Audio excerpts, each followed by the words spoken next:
Rev it up and welcome to Cars Yeah, show number 2533. Be prepared to be inspired. This is Cars Yeah, where you'll enjoy interviews with inspiring automotive enthusiasts. I'm founder Mark Green, and I've handed the keys to this car over to Ginger Baker Rust, who's a lifelong enthusiast. Ginger's here to provide you with a fuel injection of automotive inspiration. So get in, sit down, and buckle up and get ready for a fun ride here on Cars Yeah. Hello, inspiring automotive enthusiasts, and welcome to Cars Yeah. Today, we are in the city of Orlando, Florida, with a truly remarkable friend who is building a legendary motorsports career by the name of Collete Davis. Hello, Collete, and welcome to Cars Yeah. Do you have it in gear, and are you ready to drift? Let's do it. Let's do it. Collete, please share something about yourself that most people may not know. Oh, man. Well, I have 18 chickens. So that's pretty random, and most people don't know that. You have 18 chickens? I do. It started off with just 10 about a year ago, and I'm already at 18, so chicken math. Oh, my gosh. Do you raise your own eggs? I did. That was where the other 8 came from. We forgot to pick up some eggs when I was off in Asia, and by the time I came back, they were ready to hatch. So, oh my gosh! Well, I guess maybe you're not being affected so much by the hike in egg prices, huh? Oh, I'm not. I honestly, I feel like my investment is even more valuable now. So I'm good. Absolutely. Well, let me introduce our listeners to you just a little bit more. As one of the most diversified female drivers in the world, Collette's combination of behind-the-wheel talent and on-screen personality makes her a standout in the automotive and racing industries. She mixes social influence with her barrier-breaking roles in car culture and media. Collette went to school for mechanical engineering at the young age of 16 at Embry-Riddle Aeronautical University. She is a diverse and very successful race car driver in drift, track, Rally X, and monster trucks, and she will be making her debut in Formula Drift this season. She is a stunt and test driver for Netflix and several automotive OEMs around the world. Collette is a TV series host for multi-million-dollar productions, a content creator on YouTube, and a social media sensation with over 2 million followers as a car builder who builds her own cars with her team at her 30-acre Florida compound for her competition races, personal vehicles, and for SEMA. She is an international brand ambassador for Hot Wheels. Collette has her own race team and clothing brand called House of Pre. So let's take an exciting ride with Collette. Collette, let's go a little deeper into the corner and share with us more about your journey into motorsports. How'd you get started? Oh man, where do I start? I guess the first thing I usually lead with is just that, I don't come from a racing family. So I'm a first generation racer, which is not usual. This is very much a grandfathered in sort of motorsport. So I had to find my way, and I really didn't even know what racing was or how to even get started when I was younger. And I learned about go-kart racing when I was about 14 years old and begged my dad to let me try it out. And my first time sitting in a racing go-kart for the first time, I completely fell in love. I was hooked, and I was determined to figure out how to stay in the seat of any sort of racing vehicle for the rest of my life. Well, it's interesting. I had talked about this on my show when they interviewed me, that a lot of times when we're young girls like that and we don't grow up in racing families, it's hard for us to be introduced to this sport. Some of us get introduced as we just go play at go-karts or a friend or something like that. So how did you go from go-kart to attending Embry-Riddle University, Aeronautical University for mechanical engineering degree at age 16? Well, I was always very competitive, right? So just like any sport that was in season, I wanted to be in it. I wanted to get my competitive fill from that. But I would say that I was never that passionate about any other specific sport. Nothing really pulled me in and made me think of wanting to do it for the rest of my life. In addition to that, I was always very curious and like taking things apart and tinkering with things, whether that was like a lawnmower or a lawnmower engine or a remote, just little weird weird gadgets like that. So when I discovered the sport of racing, it was a combination of everything, all these different things that I love. It was competitive, it was adrenaline, and it also was, satisfying that curiosity and mechanical side of things that I really enjoyed. And it really just took getting in a kart for the first time and realizing that it was every single thing that I would ever want a sport to be. And it also presented a big challenge at the same time, right? Because I don't come from a racing family. It's not something you're naturally exposed to. I don't even remember how I found out about the sport of karting. But for me, there was also, I don't come from money either. So I found this new love in motorsport. But there's also a big hurdle of that, of how do I do this? There's a lot of challenges and things I had to face along the way. But I do say that I'm very lucky that I grew up with parents that were encouraging for me to just find myself. I would say that I didn't really let stereotypes set in my head, which I do look back and realize that is not that common, especially for young girls. And I think being in a military family, constantly moving every year or 2 years, was a good thing for me, because I was never in a certain place long enough maybe for stereotypes to set in and for me to think that I couldn't do something. So because of that, I explored a lot of different hobbies and eventually found racing. Now, you started in go-karts. How long were you in go-karts, and what did you level up to? I mean, what was your next round in racing?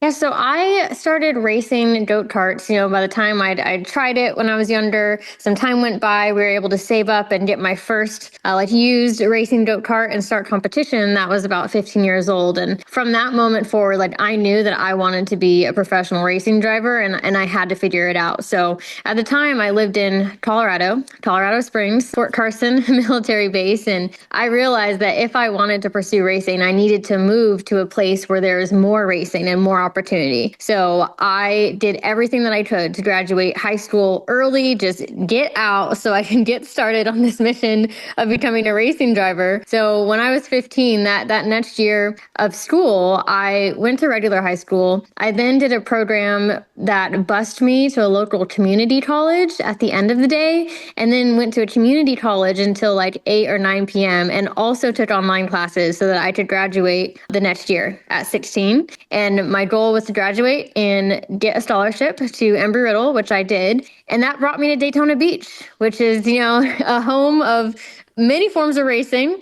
And I just knew that getting myself on that next path, starting college, getting into an area that racing is more relevant and there's more opportunities, would be a step in the right direction. And I decided to go to school for mechanical engineering as well, so that I can learn as much as possible about race cars when I'm not driving them to maximize my time when I am driving them. That was sort of the next step for me. So shortly after getting that scholarship to Embry-Riddle, moving to Florida, that is when I made the transition from go-karts to driving my first open-wheel cars. I actually went to Skip Barber Racing School at Sebring and got seat time in those before moving into sports cars later.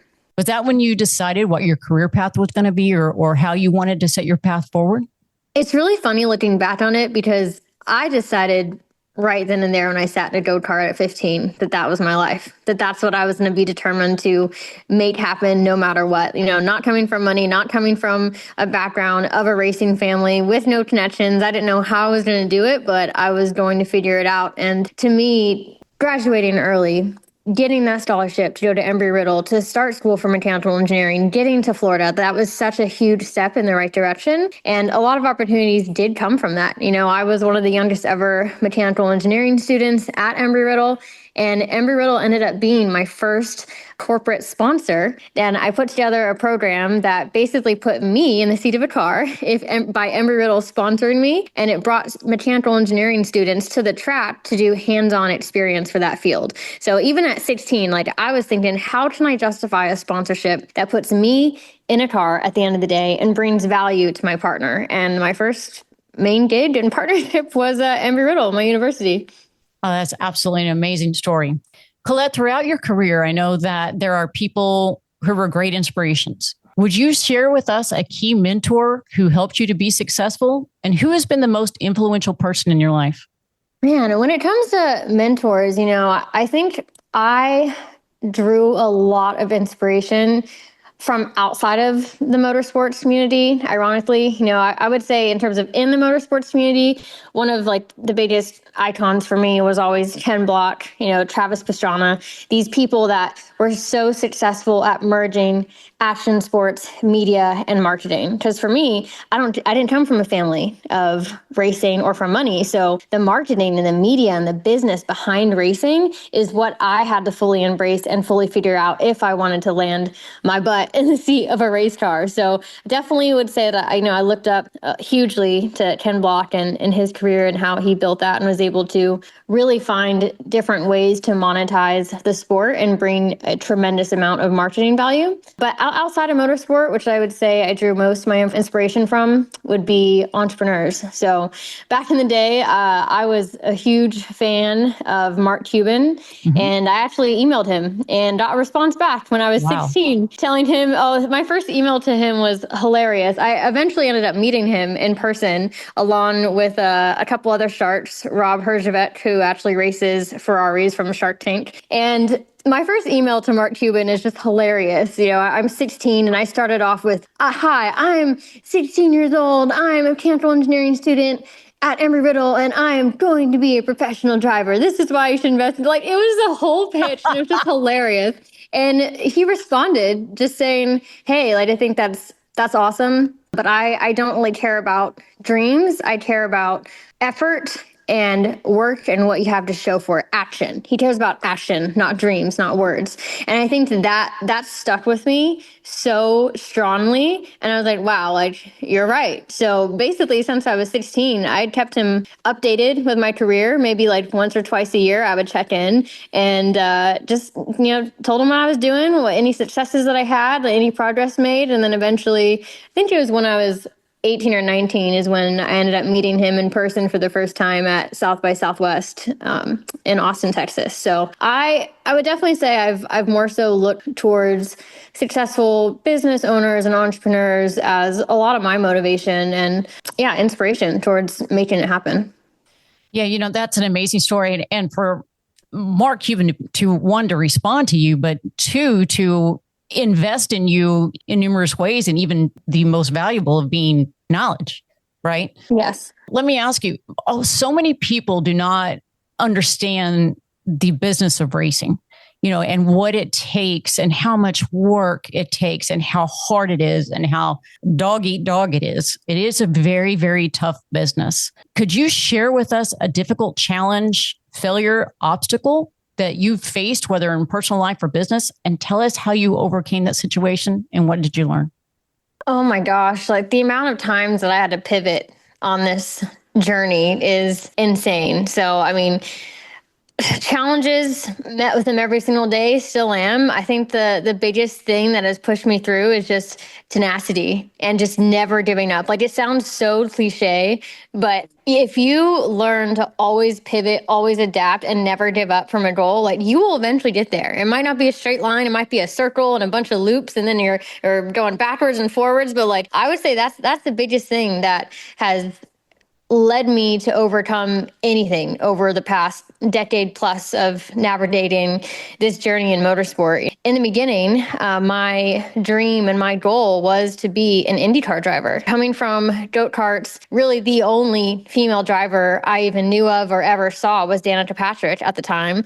Going from goat karts to then I raced in open wheel, a variety of different vehicles for a while, just whatever ride I could get. IndyCar was the natural goal and progression, but the more and more I got closer to that, I did end up making my professional debut on the Mazda Road to Indy, where you're racing alongside the IndyCar and the big weekends. I remember being, I think, 17 or 18, and in like the annual IndyCar physical checkup driver meeting, and like Danica Patrick was there, and I was just like, what? Like, this is actually happening? And I think the more and more I got into that community, the more and more I realized that it's just a rich man's sport and it's a money game. And it was really, really difficult. I worked so hard and busted my ass and with creating media decks, proposals, having meetings, doing crazy LinkedIn searches, finding the right people to talk to, sending those emails. I had a fake email for a manager that didn't exist because I was my own manager to like try and make myself to communicate my value at the time because I'm 16, 17 years old. I just had to hustle and figure it out. And I appreciate all that work now because now media is everything. Social media is everything. I've always had to figure out real exchange and real value for any partner I've worked with from goat carts on up. So I think I appreciate the struggle now, and I've learned so much to it, and I wouldn't be where I'm at now if it wasn't for going through all that. But it was really tough in those early days pursuing IndyCar and just being surrounded by people with money. It's just guys that their parents are writing the checks. Their parents knows the CEO of Lowe's or Home Depot or whatever. And like, they just didn't really appreciate it. Right. I'm sure, we're all blessed with certain things and we are all going to be faced with challenges as well. And it was definitely hard just seeing people take that for granted and working so hard. So I think I definitely had sort of a chip on my shoulder because of that early on. And, already I was also the only girl pretty much everywhere that I went, even in multiple races. I would have people intentionally trash me or bully me off the track because I'm a girl. So like already you're kind of dealing with that. I think all of those things made me stronger, but definitely in the beginning, a big realization of, whoa, this is a money sport, especially pursuing something like IndyCar. And, we're talking millions and millions of dollars that, every single year I'd worked so hard. And at the end of the year, I'm left with nothing. I don't have my own cars at that point. The race team I just raced with is like, okay, let us know if you have money next year and we'll see you. Because if not, we're not going to see you. So I guess in terms of challenges, there's been a million, right? And it's pivoting. I pivoted to rallycross, monster trucks, like constantly moving, but constantly keeping, the same goal as your bigger overarching vision. And as long as you can pivot and learn from everything, then you'll be successful. Absolutely. You have to be able to, and I talked about this before, have and understand the art of no in this business. And especially when you're a female trying to come up in this business, being able to knock the chip off the shoulder when you're being told no or the obstacles are put in your way, and just know that no doesn't mean necessarily no in business or in motorsports. It just means I have to find another way, right? Oh, 100%. And like, even you saying that's something I would talk about a lot back in the day is like, you have to push through all of those no's. And I do look back on that time of my life and realize that there was some blind optimism. Like I was just driven. Like I would sometimes get let down from no's, but like I would pick myself back up and I would just say I'm closer to the next yes. Like every no that you go through, it's a learning experience. And I like you said, I do look back on it now and I'm like, dang, I would not give up. And that's a huge part of why things eventually did happen and come together. But not taking those no's too harshly in business, in life, and just still pushing through to make your goal happen is really important. Now, I know that you are heading into Formula Drift this season, and I want you to talk a little bit about that. But I'd also like for you to tell our listeners what you'd still like to accomplish in this next chapter. Oh my gosh, there's so many things coming into 2025 that I'm beyond excited about and thankful for. I have been pursuing a career in drifting for many years now. I would say my journey into drift started really out of my frustration for the traditional motorsports ladder system to the highest rankings of IndyCar, like I just explained, and the politics and money involved with that. And same with the sports car racing side of it. Every single year I was working so hard, raising so much money. And at the end of it, I would have nothing. And I'm just like, how, after doing that for a decade, you're like, I can't keep living like this and like build a foundation or feel stable. So I actually bought my first drift car while I was still racing in a Red Bull Global Rallycross competitively. And it was going to be just a side project that eventually I build upon to get into the sport of drift. And for me, the vision of drifting is, I know that I can own a vehicle myself, not race for all these other teams and have nothing left. And I can build a vehicle, build a team, and eventually get to the highest level of motorsport, of drifting, with a team that I can put together. And like that was the vision, is like I wanted to own my own car. I wanted to have my own race team. And when I looked at kind of the different types of motorsport, I saw drift having the most opportunity and potential there. And that's sort of the road that I dove down. That also ignited my passion for car building in general. I would say before I got my first drift car and started building that, I was always racing, like I said, for other people. I was always wearing, all black, putting whatever livery they wanted or my partners wanted. And I never truly expressed myself or my creative side with liveries or bright colors or any of that. So when I had my own car, that was just, wow, I can do anything that I want. Whatever I could imagine as a younger girl, whatever Hot Wheels I wanted to build back then, I can actually make it come to life. And I did love that about the sport of drifting as well. I think there's a lot more of people and drivers' personalities in their builds. They're a lot more flashy. There's even in your driving style, there's ways that you can express yourself. So for me, that was the higher level vision and starting to get into drifting. And the goal was definitely Formula Drift one day. And Formula Drift is the highest level of drift competition globally in the world. Over the past 4 years, I would say is when I've really been getting the seat time and officially started my driver training and journey into drifting. And now going into 2025, I got my pro license last year. I actually petitioned and got the license, but then I won the Formula Drift shootout competition in California in December, where you win an FD license.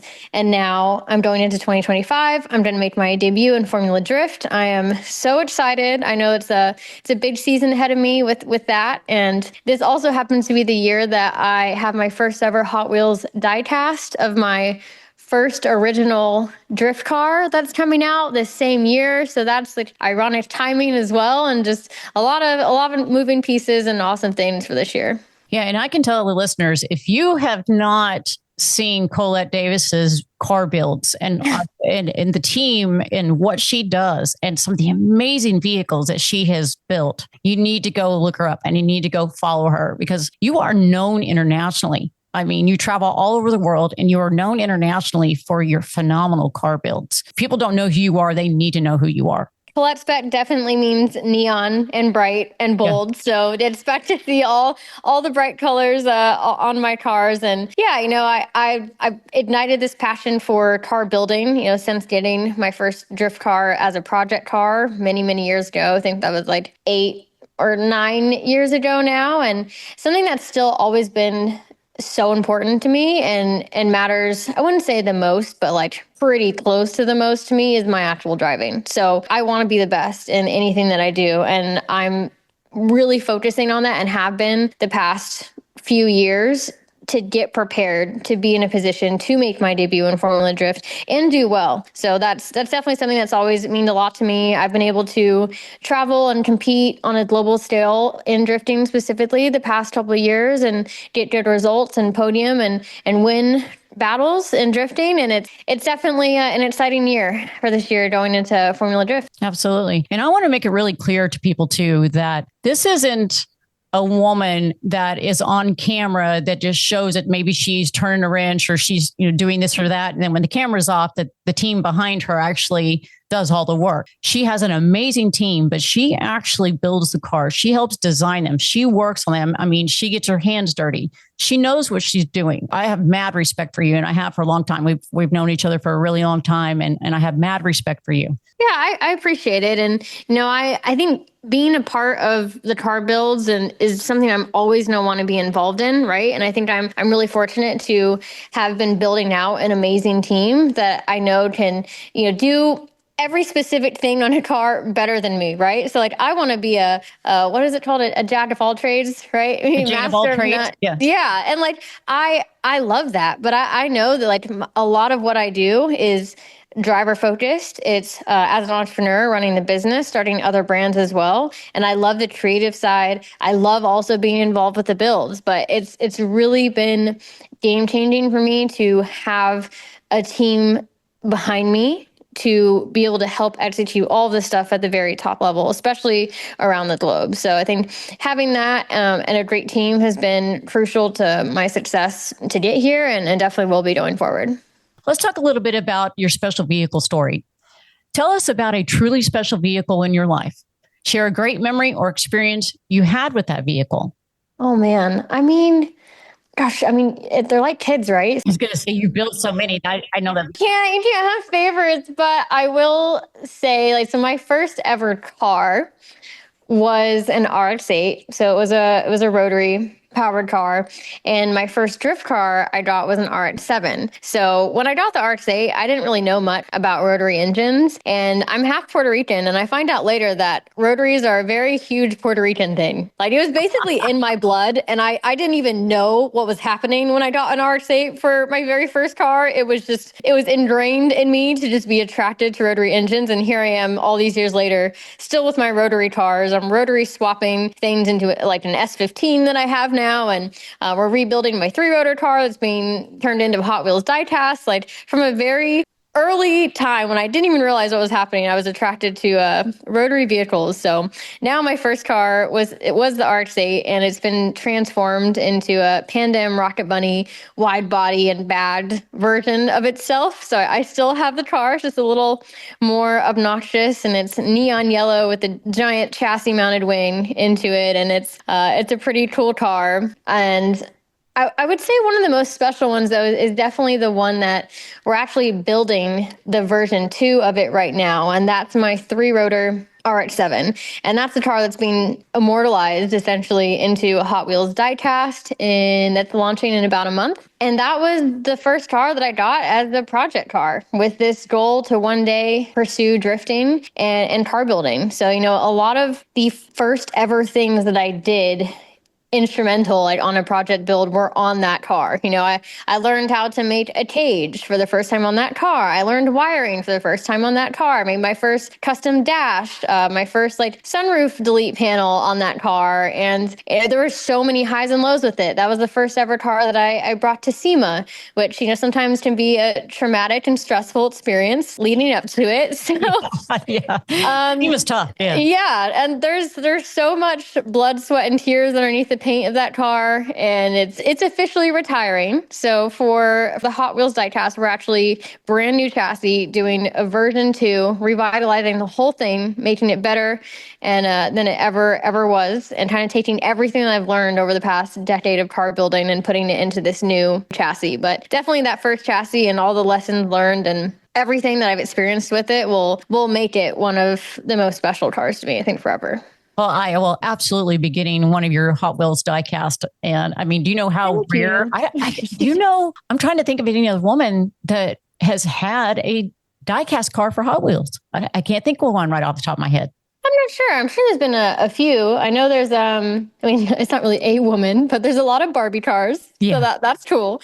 And I think this one is, I'm not sure how many they're making. It might be upwards of 50,000 or something all over the world. So I'm excited just to kind of see them start popping up. And hopefully when I'm out in different countries, I can find them, and that'd be really cool. Well, it's definitely going to be iconic. Well, let me talk a little bit about on cars. Yeah, we have a little game called Car Psychology, and it's getting into your head. If you were a car, what would you be? And more importantly, why? Wow. That was a tough one for me too. That's a good one. I mean,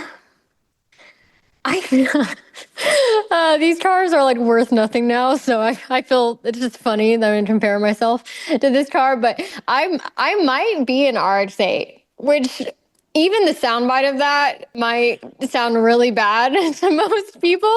But it was my first ever car.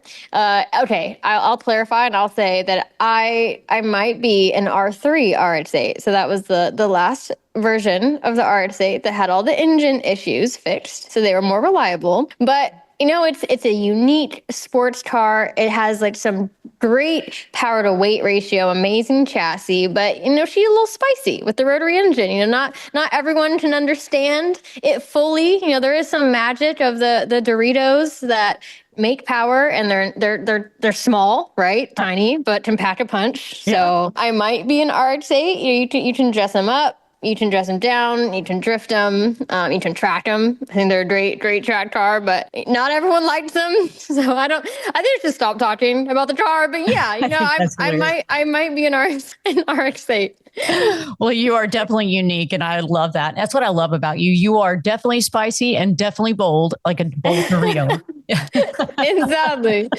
I love it. Oh, let me take you on the ultimate drive. I'm writing a blank check for this ultimate drive with no limitation. Now, I want you to have some fun with this question. If I could wave a magic wand and arrange for you to go on the ultimate drive, what vehicle would you be in? Oh, man. Wow. The ultimate drive. Okay. Well, ultimate drive. Money is no option. I am writing the check. I am Mark Cuban. I'm beyond Mark Cuban. Write you that check. Well, we would definitely be in Japan. No question. And I mean, it's not anything flashy, but I would say we'd be in Japan. We would be in a Mitsubishi Evo 5 that I owned so that I wouldn't be nervous about pushing it, driving it. We'd have some upgraded suspension, brakes, and wheels, maybe upgraded turbo and a tune, and we would find a tow day nearby. It's like a mountain pass in Japan, and ideally it's closed course, and we can just do a full-on tow day run up and down the mountain with other friends, locals that know that road really good, and that would be amazing. We'd also stop at Family Mart, which is like their equivalent of 7-Eleven, but in Japan it's like amazing. It's like a gas station, but we'd stop at Family Mart, grab a pizzamon, which is this amazing dough with like marinara and kind of like cheese on the inside. I can't describe it right, but it's amazing. Pizzamon and a bubble tea.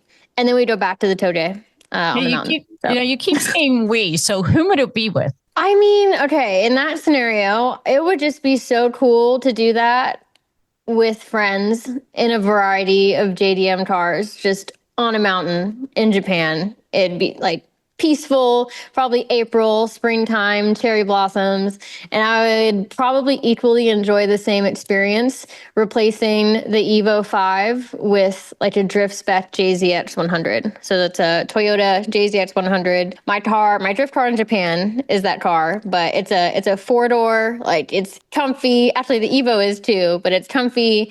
Drift's awesome, and just I love Japan. I think any dream driving experience would be somewhere in Japan for me. So. Oh, wow. Who would be driving? You? Oh, yeah, definitely. Me.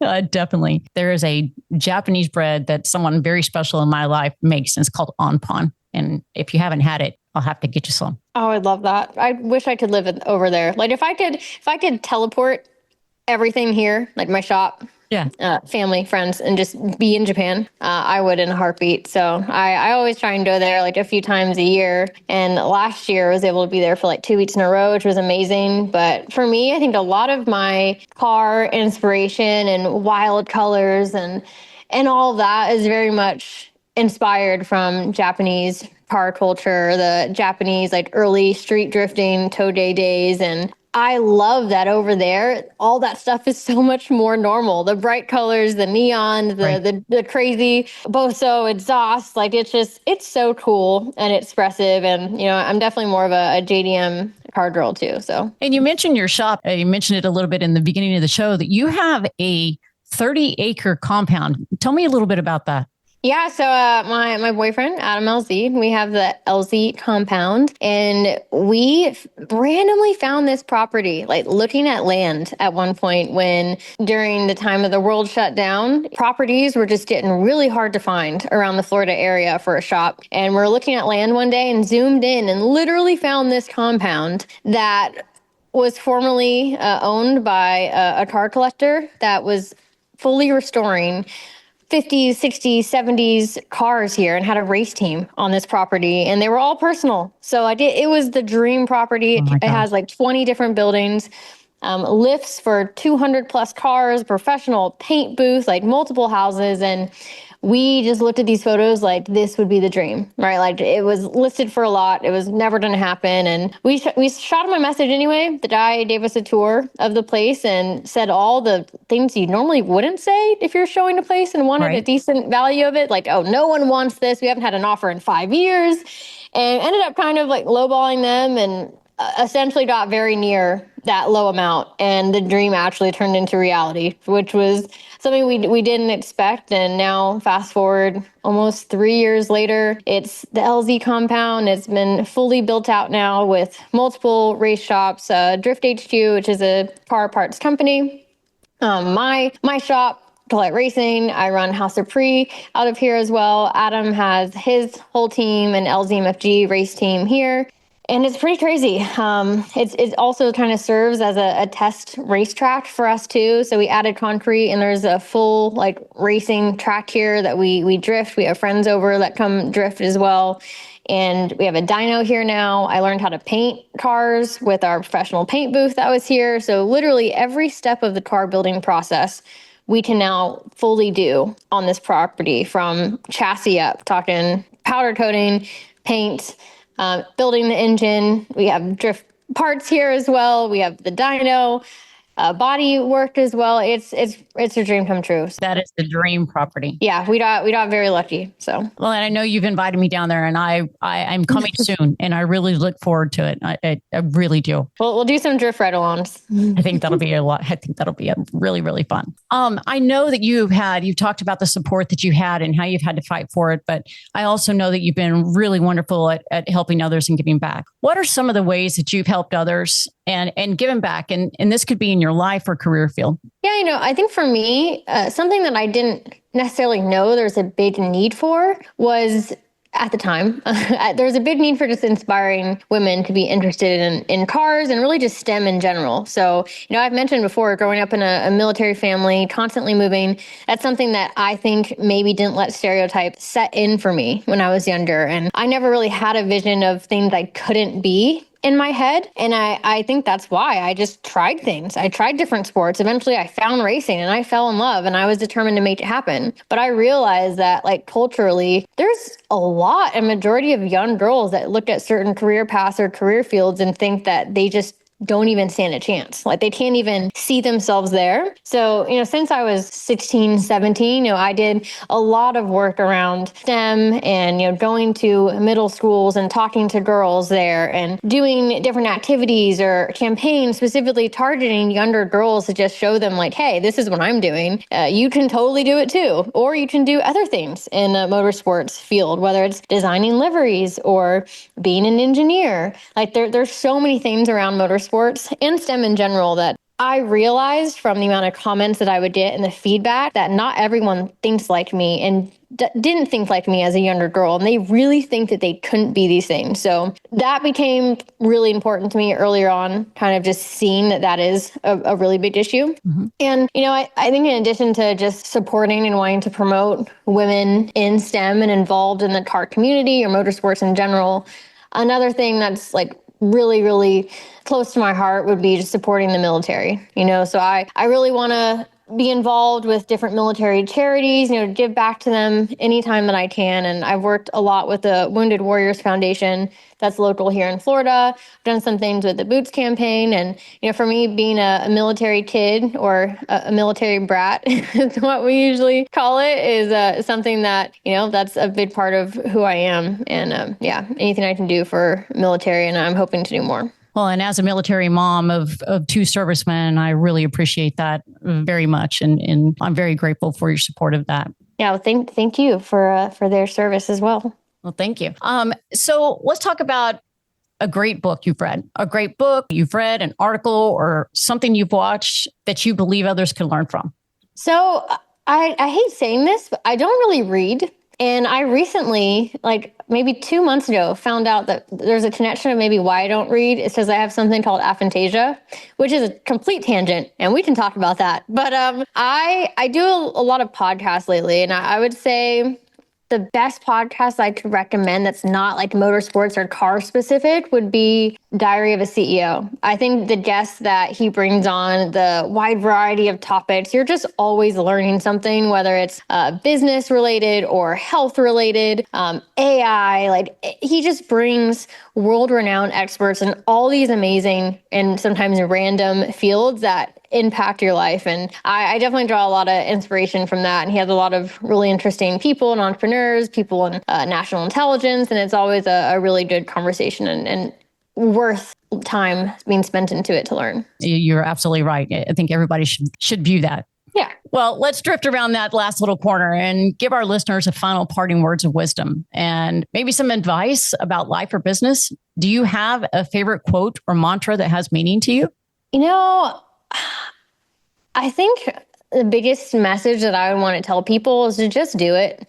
I know that's Nike's thing, but like at the end of the day, just do it. If there's a thing that you're passionate about or you're thinking about and just haven't tried, just do it. Because what the worst thing that can happen is you fail, but if you fail, you're also learning and you can pivot and you can move forward. So I think something that I still tell myself to this day is to just do it, go for it, try it. I don't think you'll really regret trying, but you can always think back and possibly regret not trying.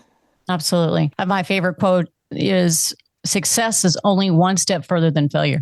Exactly. Finally, tell us the best way our listeners can learn more about you.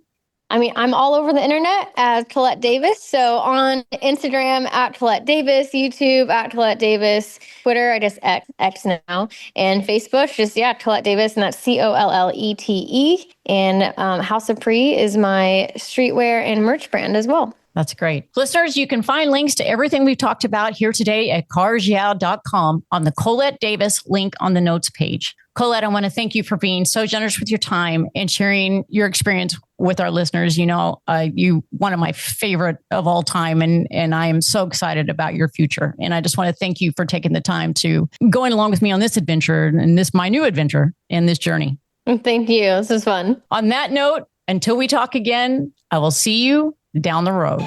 Thank you so much for joining us here today on Cars Yeah. Drive on over to carsyeah.com to find today's guest show notes and inspiring automotive fun. Download your free copy of Filler Up. It's an ebook filled with gorgeous photos of fuel filler fun, including quotes from our inspiring automotive enthusiasts. While you're on the website, sign up for weekly blogs and a whole lot more. Download your copy today, and Ginger will see you next time here on Cars Yeah.